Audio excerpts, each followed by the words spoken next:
We're running at 40% most of us, you know, because we're half in and half out. And it's not surprising because life is difficult. It's like, well, what if you were 90% in or 95% in or all in? Because you're all in anyways, right? It's a life and death game. No one gets out of this. Everyone dies. You might as well commit yourself.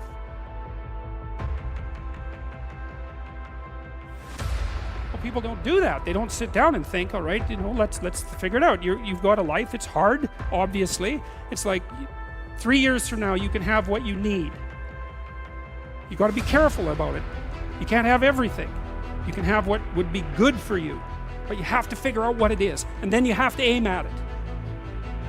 Well, my experience with people has been is if they figure out what it is that would be good for them, and then they aim at it, then they get it. And it's strange because they don't it's a strange thing. It's not quite that simple because, you know, you may formulate an idea about what would be good for you, and then you take 10 steps towards that, and you find out that your formulation was a bit off, and so you have to reformulate your goal.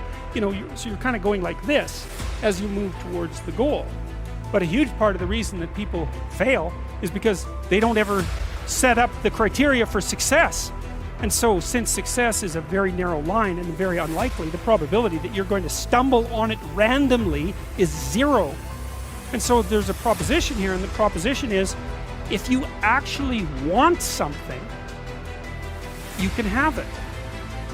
Now the question then would be, well, what do you mean by actually want? And the answer is that you reorient your life in every possible way to make the probability that that will occur as certain as possible. And that's a sacrificial idea, right? It's like, you don't get everything. Obviously. But maybe you can have what you need. And maybe all you have to do to get it is ask. But asking isn't a whim or today's wish. It's like, you have to be deadly serious about it. You have to think, okay, like, I'm taking stock of myself. And if I was going to live properly in the world, and I was going to set myself up such that being would justify itself in my estimation, and I don't mean as a harsh judge, exactly what is it that I would aim at? And often people won't specify their goals too because they don't like to specify conditions for failure. So if you keep yourself all vague and foggy, which is real easy because that's just a matter of not doing as well, then you don't know when you fail. And people might say, well, I really don't want to know when I fail because that's painful, so I'll keep myself blind about when I fail. That's fine, except you'll fail all the time then. You just won't know it until you've failed so badly that you're done.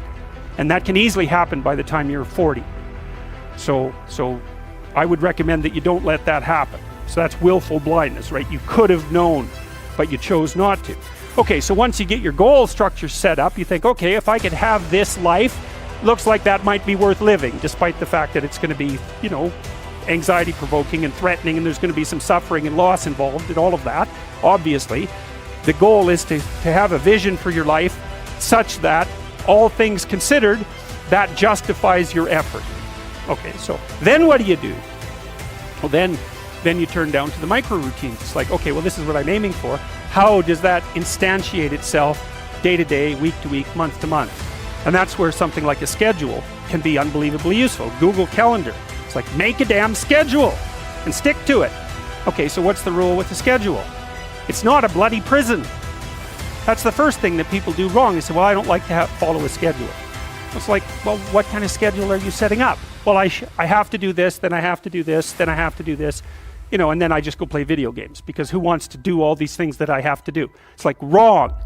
Set the damn schedule up so that you have the day you want. That's the trick. It's like, okay, I've got tomorrow. If I was going to set it up so it was the best possible day I could have, practically speaking, what would it look like? Well, then you schedule that. And obviously there's a bit of responsibility that's going to go along with that, because if you have any sense, one of the things that you're going to insist upon is that at the end of the day, you're not in worse shape than you were than at the beginning of the day, right? Because that's a stupid day. If you have a bunch of those in a row, you just dig yourself a hole and then you bury yourself in it. It's like, sorry, that's just not a good strategy. It's a bad strategy. So maybe 20% of your day has to be responsibility and obligation, or maybe it's more than that, depending on how far behind you are. But even that, you can ask yourself, okay, well, I've got these responsibilities. I have to schedule the damn things in. What's the right ratio of responsibility to reward? And you can ask yourself that, just like you'd negotiate with someone who is working for you. It's like, okay, you got to work tomorrow. Okay, so I want you to work tomorrow. And you might say, okay, well, what are you going to do for me that makes it likely that I'll work for you? Well, you could ask yourself that, you know. So maybe you do an hour of responsibility and then you play a video game for 15 minutes. I don't know, whatever turns your crank, man. But, you know, you have to negotiate with yourself and not tyrannize yourself.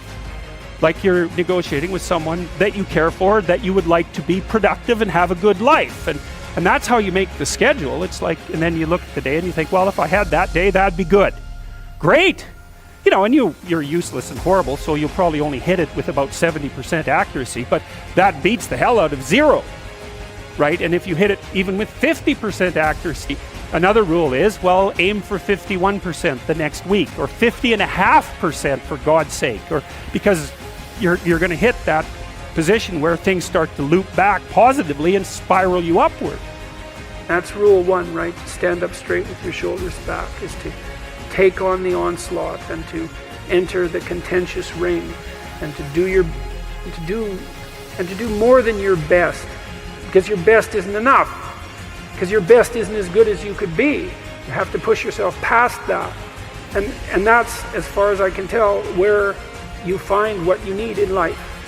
You find the meaning that sustains you in life, and you find the patterns of action that redeem the world, both at the same time. I mean, life is a very difficult business. You know, it's fatal, and it's full of suffering, and it's full of betrayal and malevolence. There's nothing about it that's trivial. It's all profound.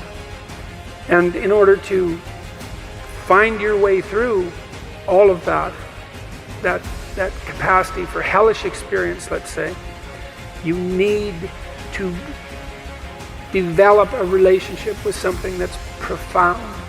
And you have that capacity. And so, what's the decision that you make? You know, you decide to believe. You know, it's a risk, an existential risk. It's an act of faith. You believe that the truth can set you free. You believe that people have an intrinsic divinity about their soul. You decide that you're going to live in that manner, and that you're going to let everything about yourself that isn't worthy of that goal die. And that might be almost everything that you are. And that's a terrible thing to contemplate. The only thing that's worse, I would say, is the alternative. Because the alternative is the sorts of hells that we manage to produce around us and that we produced with particular expertise.